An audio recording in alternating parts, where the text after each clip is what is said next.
相信今日嘅课程内容啊，大家要学习到客家美食文化嘅特色哦，尤其阿龙哥用板条做日本式嘅寿司卷嘅做法啦，你有学到冇？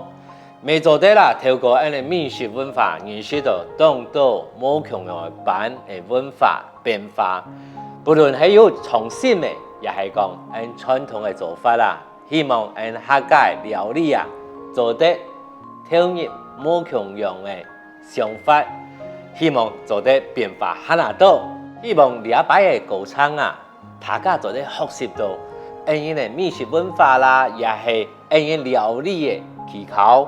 韩国啊，掠出嚟嘅料理啊，样板做一个变化。哦，期待所有好朋友一定来收听客家名路学院哦。